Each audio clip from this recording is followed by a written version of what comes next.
আম, দর্শক তো তোমাদের জুটিকে এখনো অনেক বেশি মিস করে এবং ওই যে বললাম যে তোমাদের পরে নতুন করে আর সেভাবে জুটি প্রথা তৈরিই হয়নি।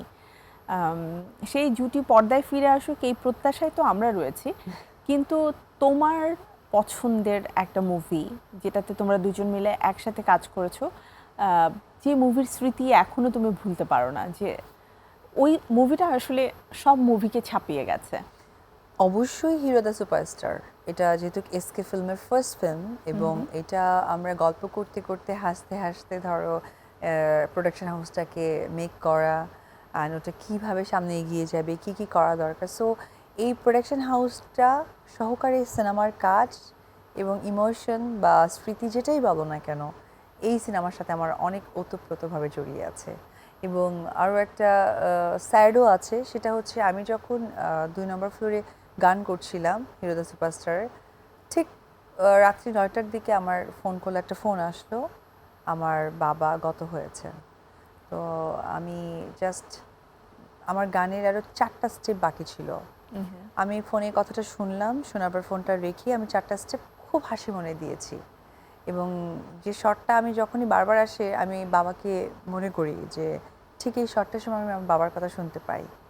তো শুটিংটা শেষ করে আমি জাস্ট নিজেকে ঠিক রাখতে পারিনি, তারপরে ঠিক ওই রাতেই বগুড়া গেলাম অ্যান্ড বাবার যা সৎ কাজ আছে করে 3 দিনের আমাদের একটা কাজ থাকে, সেটা করে 4 দিনের দিন আমি আবার ব্যাংককের ফ্লাইট ছিল, সে ব্যাংককের ফ্লাইট ধরে ব্যাংককে গিয়ে আবার সেই রোম্যান্টিক গান রোম্যান্টিক সিন সব কিছু করেছি।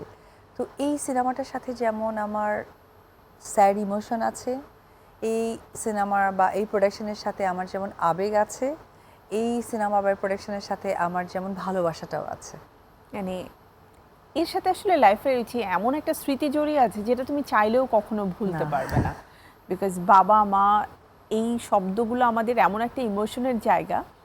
এবং সবচেয়ে ভালো লাগার বিষয় কি শান্তা জানো, যে এসকে ফিল্মের মানে শাকিব খান সে কিন্তু বিজনেস খুব একটা করতে চাইতেন না।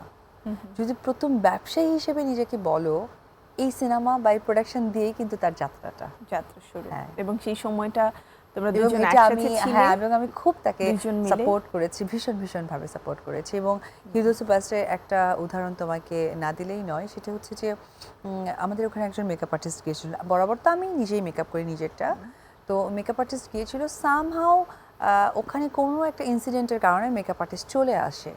তো ওই মেকআপ আর্টিস্ট চলে আসার পর যে শিডিউলটা ছিল সেটা হচ্ছে শাকিব খানের সলো একটা গান ছিল, যে সলো গানে তাকে মেকআপ করতে হবে অ্যান্ড আরও আর্টিস্ট আছে তাদেরকেও করতে হবে। তো সেখানে আমি তাকে সাপোর্ট দিয়েছিলাম অ্যাজ এ মেকআপ আর্টিস্ট হিসেবে। হ্যাঁ, তারপরে মানে ধরো পুরো প্রোডাকশনের কাজের সাথে এবং নিজে আমার ইনভলভ মনে আছে যেহেতু শাকিবের সলো গান হচ্ছে, আমার তো কিছু নাই, তো আমার এমনও মনে আছে যে রাশিয়ান মেয়েরা যারা আছে তারা কি ফুড খাবে ওটার জন্য আমি ধরো ব্যাংককে ছিল শুটিংটা, আমি ধরো বিক্সিতে গিয়ে এইভাবে কিনে এমনি করে ব্যাগ ট্যাগ নিয়ে প্রোডাকশন ম্যানেজার হয়ে বা প্রোডাকশন বয় হয়ে আমি করছি। মানে হিরো দ্য সুপারস্টার সিনেমার সাথে আমার অনেক কিছু জড়িয়ে আছে। হ্যাঁ, এবং যেহেতু নিজেদের ছিল, হ্যাঁ, সো এটার প্রতি ইমোশন, ভালোবাসা, দায়িত্ব সবকিছু। আল্লাহ তুমি জানো না এরকমও হয়েছে যে আমি ধরো কোনো ওই যে রাশিয়ান একজন আর্টিস্ট আছে বলছে পানি খাবো, আমি দৌড়ে গিয়ে পানি কারণ লোক